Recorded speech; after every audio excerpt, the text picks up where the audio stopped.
శుభకార్యాలకు పూజార్ల కోసం వెతుకుతున్నారా? పూజారీస్.com లో అతి తక్కువ ధరలకే పూజార్లను ముందే బుక్ చేసుకోండి. వెంటనే కాల్ చేయండి.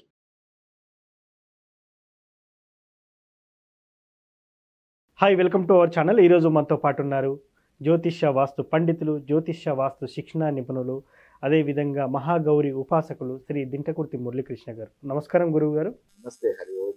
సఫల ఏకాదశి రోజు ఏం చేస్తే మనకు మంచి ఫలితాలు ఉంటాయంటారు సార్?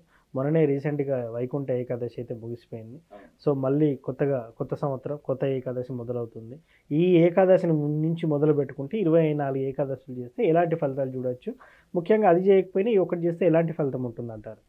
సఫల ఏకాదశి ఆర్ విమలా ఏకాదశి, మార్గశిర శుక్ల ఏకాదశిని సఫల ఏకాదశి ఆర్ విమల ఏకాదశి. అంటే మనకి ఈ సంవత్సరం అంటే ఆంగ్ల సంవత్సరంలో 2024లో వచ్చే మొదటి ఏకాదశి. ఇప్పుడు జనరల్గా చాలామందికి మనం ఒక సంవత్సరం పాటు 24 ఏకాదశులు మంచిగా వ్రతంలా చేయంటారు. మీరు అనుకున్నది ఏదైనా జరుగుతుందని చెప్పి మన శాస్త్రం చెప్పబడింది కదా. ఎవరికన్నా సంవత్సరం ఇప్పుడు మొదలవుద్ది అంటే చాలామంది తెలియదు. ఉగాది ఎప్పుడో తెలియదు, ఎప్పుడు నూతన సంవత్సరం మొదలవుద్ది కూడా తెలియదు. మన దౌర్భాగ్యం, మనం ఏం చేయలేం దానికి. ఓకే, ప్రవాహం ఎటు వెళ్తుంది, మనం కూడా అటు వైపు కొట్టుకొని వెళ్ళాల్సిందే, తప్పదు. సరే, మరి జనవరి చాలామందికి ఆంగ్ల సంవత్సరమే నూతన సంవత్సరం కదా. కాబట్టి ఎవరన్నా కొత్తగా స్టార్ట్ చేయాలనుకునే వాళ్ళు ఈ ఏకాదశితో, మార్గశిర శుక్ల ఏకాదశి అంటే 7వ తారీఖు నాడు ఏకాదశి వస్తుంది. ఈరోజు స్టార్ట్ చేసి ఏకాదశి వ్రతం అంటే, ఏకాదశి వ్రతం అంటే జనరల్గా శాస్త్రంలో ఏం చెప్పబడింది, బట్ మనం ఎంతవరకు చేయవచ్చు అనేది కూడా నేను క్లియర్గా చెప్తాను. అందుకే శాస్త్రంలో ఏకాదశి నష్టం అని చెప్పబడింది. అంటే దీన్ని ఎవరు కూడా, అంటే ఆల్రెడీ దీని గురించి బాగా తెలిసిన వాళ్ళు, ఓకే, దాన్ని చేసినా కూడా వాళ్ళకి ఎటువంటి ఆరోగ్య సమస్యలు రావు అనుకున్న వాళ్ళు మాత్రమే చేయండి. ఎందుకంటే ఎటువంటి బీపీలు, షుగర్లు ఉన్న వాళ్ళు నక్తం చేయడం అనేది కరెక్ట్ కాదు. ఓకే, ఇవాళ ఉన్న ప్రజెంట్ పొజిషన్లో నక్తం చేయడం అనేది కరెక్ట్ కాదు. అంటే అసలు ఏకాదశి వ్రతం అప్పుడు మెయిన్గా చేయాల్సింది ఉపవాసం. ఉపవాసం అంటే కడుపు మార్చుకోవడం కాదు, భగవంతునికి దగ్గరగా జీవించడం. ఉపవసి, భగవంతునికి దగ్గరగా జీవించడం. దశమి రోజు సాయంత్రం నుంచే, ఓకే, అంటే ఎటువంటి అన్నాహారాలు వాటి మీద ధ్యాస లేకుండా భగవంతుని మీద దృష్టి కేంద్రీకరించాలి. ఏకాదశి మొత్తం కూడా భగవంతుని మీదే దృష్టి ఉండాలి. ద్వాదశి గడియల్లో ఈ యొక్క నష్టాన్ని విడిచిపెట్టి భోజనం చేయడం అనేది దీన్ని ఏకాదశి నష్టం అంటారు అన్నమాట. బట్ ఇంత ఉపవాసం చేసేవాళ్ళు ఈ రోజుల్లో చాలా కష్టం. చేసేవాళ్ళు కూడా ఉన్నారు, చాలామంది చేసేవాళ్ళు ఉన్నారు, ఎప్పటి నుంచో కొన్ని సంవత్సరాల నుంచి చేసేవాళ్ళు ఉన్నారు. అంటే కొత్తగా చేసేవాళ్ళు ఎవరికి ప్రయోగాలు ఏం చేయొద్దు. బట్ అట్లీస్ట్ ఏకభుక్తం అనేది పెద్ద, అసలు ఈ ప్రతి మనిషి ఉండగలడు. కాబట్టి ఏకభుక్తం అంటే ఏకాదశి ఒక్కరోజు ఒక పూట మాత్రమే. గురుగారు ఒక పూట అంటే మిగతా అంటే చాలామంది ఏం చేస్తారంటే ఒక పూట భోజనం ఉన్నారు కదా, సాయంత్రం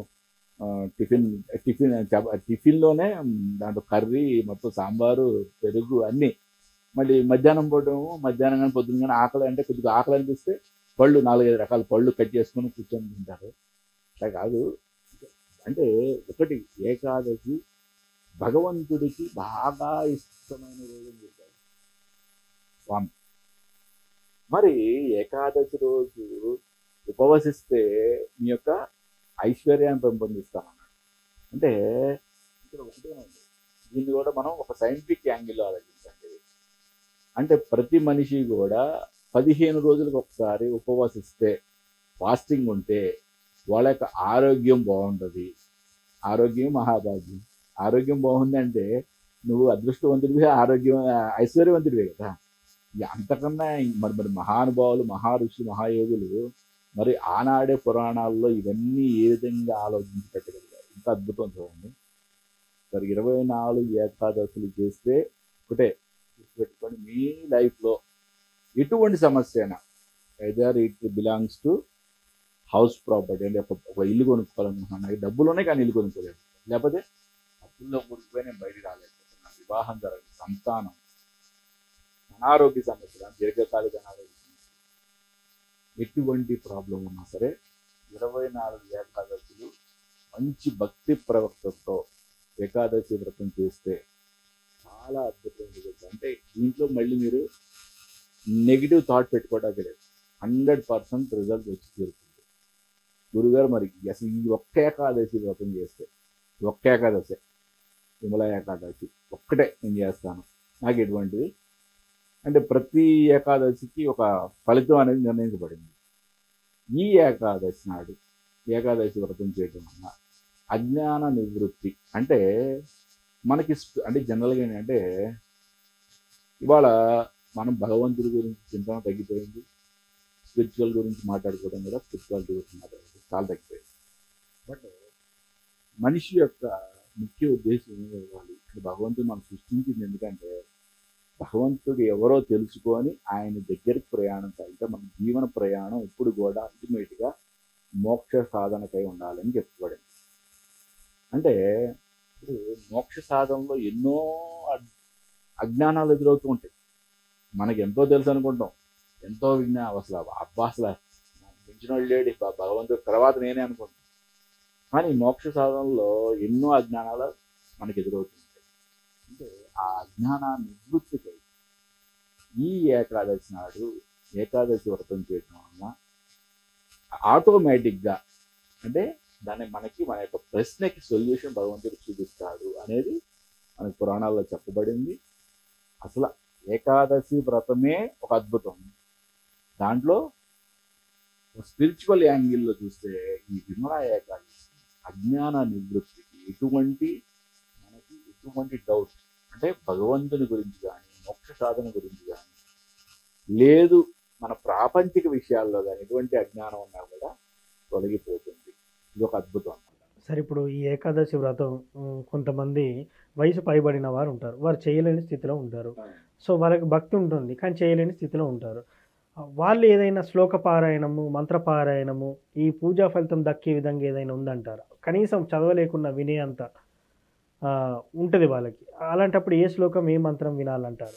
ఓం నమో నారాయణాయ అనే అష్టాక్షరం చదవడం కానీ శ్రీరామ రామ రామేది రమే రామే మనోరమే సహస్రనామ తత్తుల్యం రామనామ వరాననే అనే ఈ యొక్క శ్లోకాన్ని చదవడం ద్వారా కానీ అష్టాక్షర మంత్రాన్ని కానీ లేదా ఈ శ్లోకాన్ని పురాణ శ్లోకాన్ని చదవడం కానీ మంచి అద్భుతమైన ఫలితం ఉంటుంది. ఎందుకంటే నారాయణుడు అంటే విష్ణుమూర్తి ఏకాదశి తనకి ప్రియమైన రోజు అని చెప్పాడు. నన్ను ఈ రోజు ఎవరైతే ధ్యానిస్తారో వాళ్ళ యొక్క యోగముఖ్యము నేనే చూసుకుంటానని చెప్పాడు. సరే, ఇప్పుడు వయసు పైబడిన వాళ్ళు ఉంటారు, లేకపోతే కొంతమంది చేయలేని వాళ్ళు ఉంటారు.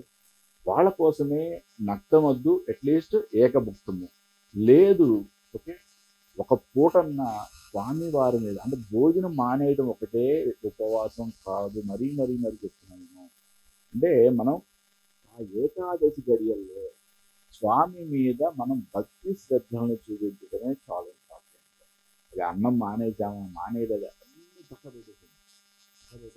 దైవనామస్మరణతో భగవంతుడితో ఎప్పుడైతే మనం అనేకమై ఆయనకి దగ్గర అవుతామో మనకి ఆటోమేటిక్గా మనకున్న ఎన్నో బాధలు, ఓకే, జాతక బాధలు కూడా తొలగించడానికి ఓన్లీ మనకి ఉపయోగపడేది భగవన్నామస్మరణ, భగవంతుని యొక్క శక్తి మాత్రమే. ఎప్పుడైతే మనకి దైవ బలం పెరుగుతుందో ఆటోమేటిక్గా మనకున్న ఆస్ట్రాలజీ వీక్నెస్ కానీ లేదా వాస్తు వీక్నెస్ కానీ వాస్తు బలం తగ్గడం కానీ ఏదైనా కూడా నివృత్తి అయిపోతుంది.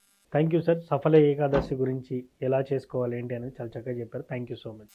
అది చూశారు కదా, సఫల ఏకాదశి ఎలా చేసుకోవాలి, చేసుకోలేని వారు ఏ మంత్రం చదవాలనేది గురువు గారు చెప్పారు. ఇది వాటి కార్యక్రమం. మరో కార్యక్రమంలో మళ్ళీ కలుద్దాం. Thank you.